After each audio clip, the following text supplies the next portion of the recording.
Olá, seja muito bem-vindo ao AS 500 Anos Cast, o podcast oficial do plano que está desenhando o futuro do Espírito Santo. Antes de começar, já aproveito para ativar as notificações e compartilhar com seus contatos. O Plano AS 500 Anos é uma iniciativa do Governo do Estado do Espírito Santo em Ação, com apoio da Petrobras, e que contou também com a participação ativa da sociedade capixaba, academia, setor produtivo e instituições de naturezas plurais. Juntos estão tornando realidade o Pacto de Desenvolvimento para o Espírito Santo para os próximos 10 anos. Eu sou Bruno Bubac, advogado, mestre em Direito e professor universitário. Hoje vamos falar sobre o Espírito Santo que decidiu ousar. Em vez de seguir o fluxo, escolheu desenhar o próprio futuro. E esse futuro está organizado em 5 missões estratégicas que são como mapas da transformação para os próximos 10 anos. Hoje o nosso bate-papo é com o vice-governador do Estado do Espírito Santo, Ricardo Ferraço. Muito obrigado por aceitar o convite e seja bem-vindo ao ES 500 Anos Cast. Obrigado, Bruno. É um prazer estar aqui dialogando com você sobre o presente e o futuro do Espírito Santo. Excelente. Ricardo, hoje nós vamos falar sobre a missão número 1, que ela fala da economia mais diversificada, inovadora e sustentável que o Espírito Santo precisa para se tornar um estado de referência nos próximos anos. Mas como transformar esse conceito em realidade? Como os resultados chegam na ponta, no dia a dia das pessoas? É isso que vamos descobrir com o nosso convidado.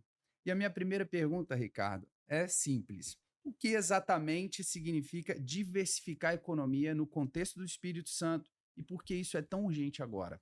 Bruno, antes de responder essa pergunta, eu queria ressaltar a importância e a relevância da gente manter o Espírito Santo nessa mesma direção. Há alguns anos, nós estamos fazendo o nosso planejamento estratégico. Isso tem sido fundamental e tem feito a diferença no Espírito Santo, porque quem planeja tem futuro, quem não planeja tem destino. E nós queremos muito mais que destino para o Espírito Santo. Essa já é a terceira ou quarta edição de um planejamento que vem lá de 2002. E isso tem produzido mudanças muito importantes no estado do Espírito Santo. Esse projeto ele é um projeto não de governo, mas ele é um projeto de Estado. Ele é um projeto que mobiliza a sociedade, que escuta a sociedade, que dialoga com todos os seus segmentos, para que juntos nós possamos colocar de pé uma proposta e uma base para dar ao Espírito Santo uma economia forte, competitiva, produtiva e inclusiva. É isso que nós estamos vendo acontecer. E como é que você faz isso? Primeiro, você faz planejando. Segundo, você faz dialogando. Terceiro, você faz trabalhando muito e seguindo o planejamento para que ele possa produzir esses resultados. A diversificação da nossa economia, ela tem sido fundamental, sobretudo porque você valoriza, você potencializa as vocações de cada uma das nossas regiões. Você vai para uma região serrana, você tem a vocação do café arábica. Você vai para uma região mais plana, mais quente, você tem a vocação do café condelon, você tem a vocação da pimenta do reino, você tem a vocação da fruticultura. Então, é preciso você apostar nas vocações. E a gente tem conseguido colocar de pé, aqui no Espírito Santo, algo que tem feito a diferença. Nós estamos indo para 24 estruturas de escolas técnicas federais, dos nossos IFES. Nós estamos apostando muito, tudo, na qualificação do nosso capital humano, porque isso está sendo fundamental e vai continuar sendo fundamental nessa virada que nós estamos dando na economia do Espírito Santo, buscando torná-la mais eficiente, mais complexa, mais sofisticada e, com isso, oferecendo emprego e trabalho de mais qualidade, com melhor salário e melhor remuneração para as pessoas. Perfeito. Você destacou um pouco quando a gente fala em diversidade econômica, né, não é só a diversidade em relação ao que é produzido, né, mas e sim também na diversidade geográfica. Foi destacado isso no evento de fevereiro, o Rogério Salumi pontuou em relação à questão da mobilidade, da necessidade de se colocar essa diversidade não num polo específico na região metropolitana, mas espalhar isso no estado do Espírito Santo.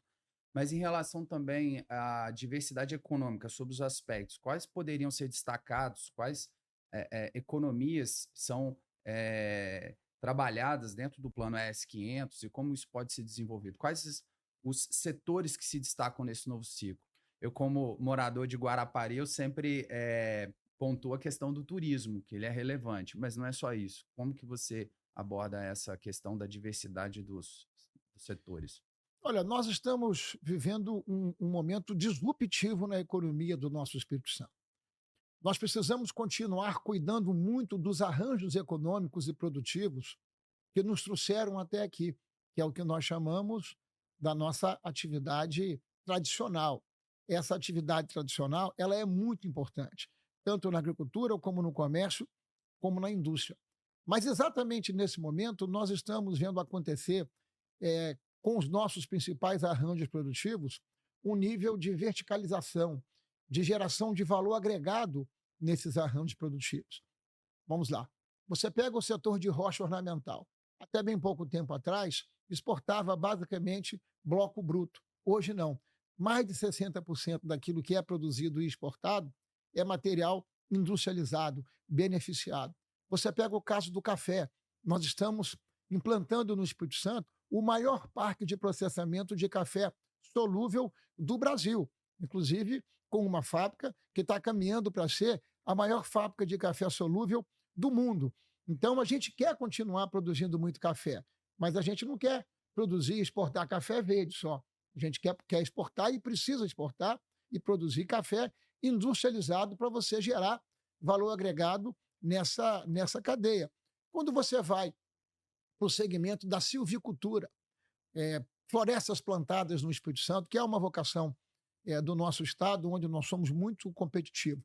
Nós produzimos muita floresta plantada, essa madeira ela é transformada historicamente em celulose. Nós vamos inaugurar agora no segundo semestre de 2025 a primeira fábrica de papel, ou seja, nós vamos plantar a floresta, vamos produzir celulose e da celulose nós vamos produzir papel, o que é muito importante porque adiciona valor à nossa economia. E você pega o caso do aço. O aço nosso sai daqui para ser industrializado lá em Santa Catarina. Lá ele passa por um processo chamado de laminação de tiras a frio e galvanização para fornecer produto para a indústria eletrodoméstico e de automotivo. Nós estamos vendo nascer aqui no Espírito Santo um investimento da ordem de quase 5 bilhões de reais para termos aqui um laminador de tiras a frio. Com isso, nós vamos produzir todo esse aço aqui, gerando possibilidade e perspectiva de nós atrairmos para o Espírito Santo as indústrias de eletrodoméstico e as indústrias automotivas. Então, isso está mudando profundamente a economia no estado do Espírito Santo. Quando a economia fica mais sofisticada, você demanda mais empregos com mais qualidade, isso remunera melhor o nosso capital humano. E ainda ajuda a integrar com o mercado global, né? Não só a exportação de commodities. Olha, o Espírito Santo, dentre os 27 estados brasileiros, é o estado com maior grau de abertura na sua economia. Quando você pega o nosso movimento de exportação e de importação e divide pelo nosso produto interno bruto. A média brasileira é da ordem de 24%. O grau de abertura no Espírito Santo é superior a 40%, fruto da nossa estratégia, da nossa estrutura, da nossa expertise, da nossa localização geográfica. Nós estamos vendo, por exemplo, como aumentou o volume de carros importados aqui pelo Espírito Santo. O Espírito Santo hoje responde por aproximadamente 90% de todos os veículos que são importados no país. Isso tem sido gerador de recurso para políticas públicas e gerador de muito emprego e trabalho no Espírito Santo. Perfeito. O Espírito Santo quer ser um estado com um ambiente de negócios que favoreça quem tem coragem de empreender, inovar, testar, crescer, gerar emprego. E como contemplar o empreendedor capixaba nesse processo? Então, as nossas microempresas no Espírito Santo, elas já são mais de 300 mil. Né? Os nossos micro e pequenos empresários, eles são fornecedores importantes de produtos e serviços dessas cadeias, que à medida que elas vão ganhando verticalidade, elas vão ganhando valor adicionado, você vai ampliando ainda mais a perspectiva do microempresário fornecer produto e serviço para essas grandes cadeias de produção no Espírito Santo. Mudando um pouco de assunto, a missão número 1 fala em transformar o Espírito Santo em um dos 5 estados mais inovadores do país. O que precisamos fazer e o que está sendo feito para chegar lá? Precisamos continuar apostando tudo na qualificação do nosso capital humano. Nós precisamos continuar atuando para fortalecer o ensino técnico profissional e o ensino. Veja você, nós somos o Estado brasileiro que, proporcional à população, mais tem estruturas de IFES em todo o estado do Espírito Santo. 24 escolas técnicas federais. Nós estamos atuando muito no governo do estado para que a gente possa continuar tendo uma educação de muita qualidade. Inclusive, em 2024, nós fomos o primeiro colocado no IDEB, que mede o índice de aprendizado e de qualidade no ensino médio, em primeiro lugar no Brasil. No ensino fundamental, nós também ficamos muito bem posicionados. Nos primeiros anos, em quinto lugar, nos anos finais, em terceiro lugar. Então, para além da nossa posição geográfica, para além de termos um governo organizado, com capacidade de investimento para evoluir na infraestrutura, é fundamental que a gente possa dar continuidade aos investimentos que estamos fazendo em educação para qualificar cada vez mais o capital humano no Espírito Santo. É isso que, por certo, vai fazer a diferença e já está nos ajudando muito. Sem sombra de dúvidas. Inclusive, né, a qualificação ela é base da missão número 2, né, para formar capital humano, e ela é essencial para o desenvolvimento do Estado do Espírito E Santo. nessa construção, Bruno, de formação do capital humano, é importante destacar que quando nós chegamos ao governo, nós não tínhamos nem 30 escolas com tempo integral. Hoje nós estamos com 217 escolas ah, com educação em tempo Uhum. integral, porque aí o aluno estuda pela manhã, estuda num contraturno à tarde e permite que as famílias, que a mãe e que o pai possam trabalhar sabendo que os seus filhos estão bem cuidados com os nossos professores e educadores. Então, nós precisamos também ampliar a capacidade de chegarmos a 100% das nossas escolas de ensino médio com educação em tempo integral. Isso vai continuar fazendo, por certo, uma diferença muito grande no presente e no futuro do Espírito Santo. O plano ES 500 anos, ele pretende gerar um crescimento econômico, né? Então, aqui a gente está falando de diversidade da matriz econômica do Estado, mas ele trata também de um aspecto sobre sustentabilidade. Como pretende, né, equilibrar o crescimento econômico com preservação ambiental e inclusão social? Isso já está acontecendo no Espírito Santo. A gente tem aqui o Plano Capixaba de Descarbonização. Muitos falam, nós falamos e fazemos.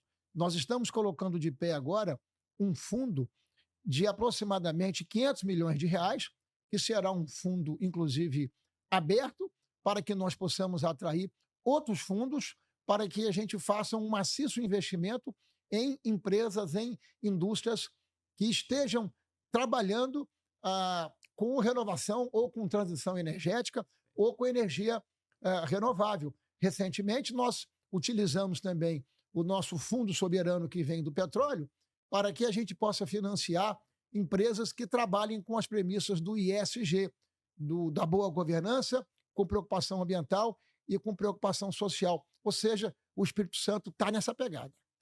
E aí, então, já seguindo nessa linha, como que o Estado está vendo, e dentro do plano do ES 500 anos, como que vê a questão da atração de investimento e linkado com a inovação tecnológica, como que pode ser isso abordado dentro do Estado do Espírito Santo?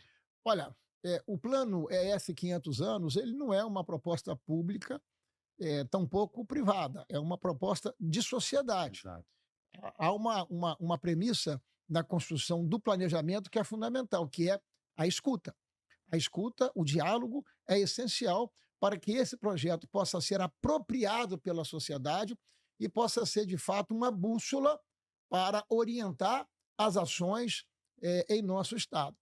Eu digo a você que não há, Brasil afora, um governo que esteja apoiando e apostando tanto nos projetos que possam ser disruptivos para a tecnologia. Inclusive, o primeiro ciclo de investimentos que nós fizemos com o Fundo Soberano foi para apoiar empresas startups Uhum. com fundamento tecnológico a partir do momento que essas empresas vêm aqui para o Espírito Santo para gerar emprego e trabalho com qualidade. Perfeito. É bom até destacar, né, que o ES 500 anos, ele trabalhou de forma participativa tanto na sua construção e também tem a participação da sociedade, da academia, do setor produtivo do poder público na execução desse plano que ele vai ser seguido, inclusive com um projeto de lei que já foi votado e aprovado para transformar esse plano em um plano perene dentro do Estado do Espírito Santo. Ricardo, eu gostaria de, dentro das suas últimas palavras, que desse um panorama geral da sua visão do S500 anos e como você espera que isso vai ser visto pela sociedade e como o governo do estado está vendo essa iniciativa que está sendo feita junto com o Espírito Santo em Ação com o apoio da Petrobras.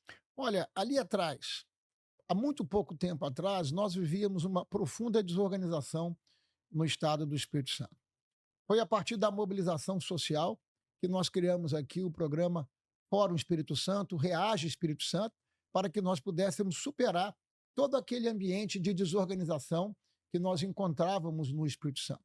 Hoje nós temos um Estado e um governo que concilia, por exemplo, a responsabilidade fiscal com a capacidade de investimento, com responsabilidade e com manutenção do investimento, como estamos fazendo, e organizando e mobilizando a sociedade para que esse programa de Estado possa ser perene, possa ser contínuo, eu acho que nós estamos no caminho certo. Excelente. Tem alguma outra consideração final que queira fazer para a gente encerrar esse episódio? Cumprimentar o Espírito Santo em Ação, cumprimentar todos aqueles que participaram dessa construção, porque de fato é uma construção diferenciada, com capacidade de projetar o Espírito Santo e projetar os capixabas. Muito obrigado, vice-governador Ricardo Ferraço. Chegamos ao final do episódio do S500 Anos Cast e agradecemos demais a sua participação, vice-governador, nesse episódio especial sobre a missão número 1 do S500 Anos, que busca uma economia mais diversificada, inovadora e sustentável para o Espírito Santo até 2035. E você que nos acompanha até aqui, já curte esse episódio, compartilhe com seus contatos e deixe o seu comentário com sugestão para os próximos temas. O Plano S500 Anos é uma iniciativa do Governo do Estado, do Espírito Santo em Ação, com apoio da Petrobras, e que contou também com a participação ativa da sociedade civil capixaba, academia, setor produtivo e instituições de naturezas plurais. Todos juntos por um futuro estratégico, sustentável e construído a muitas mãos. Nos vemos no próximo episódio do S500 Anos Cast. Até lá. Até.